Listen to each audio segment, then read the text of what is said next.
नमस्कार, मैं राम महेश मिश्र, अध्यक्ष भाग्योदय फाउंडेशन, नई दिल्ली और लखनऊ। इस समय वृंदावन क्षेत्र में हूँ, ब्रिज क्षेत्र मथुरा में।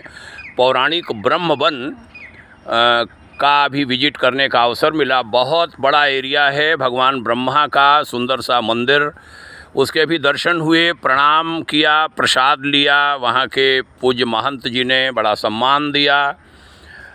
ब्रह्म वन का महत्व बताने का हमारा मन है कि यहाँ जो मैं देख रहा हूँ बहुत बड़ा क्षेत्र है और इसकी एक बड़ी पौराणिक व्याख्या है कि ये ब्रह्म वन विकसित हुआ है यहाँ, कि देश में पुष्कर के बाद यहीं पर ब्रह्मा जी का दूसरा मंदिर है।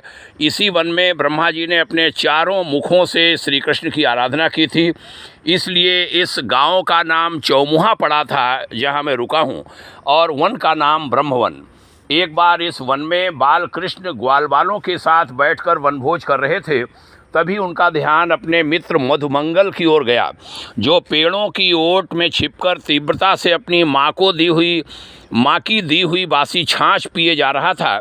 संकोचवश उसने इसे कान्हा को नहीं दिया। भक्त वत्सल भगवान दौड़कर उससे छाछ छीनने गए तो उसने गप से सारी छाछ मुंह में भर ली।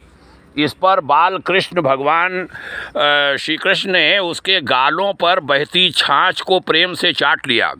यह देखकर सृष्टि के निर्माता ब्रह्मा जी भ्रमित हो गए और सोचने लगे, ये कैसा ब्रह्म है जो ग्वाल बालों की जूठन चाट रहा है, मैं इसकी परीक्षा लूँगा। भोजन उपरांत जब भगवान वृक्ष के नीचे सो गए तो ब्रह्मा जी ने सभी ग्वाल बालों और बछड़ों को चुरा लिया, छिपा दिया।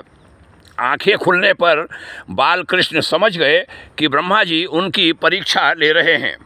उन्होंने स्वयं का विस्तार ग्वाल बालों और बछड़ों के रूप में कर लिया। इस तरह प्रतिदिन वे इस वन में गौचारण को आते रहे और संध्या को लौटते रहे। न तो गोपियों को पता चला और न उन गायों को जिनका वत्स बनकर बालकृष्ण ने 1 वर्ष तक इनको मातृत्व का सुख प्रदान किया था। पृथ्वी का 1 वर्ष और ब्रह्मा जी का 1 क्षण बराबर होता है, ये कहा जाता है।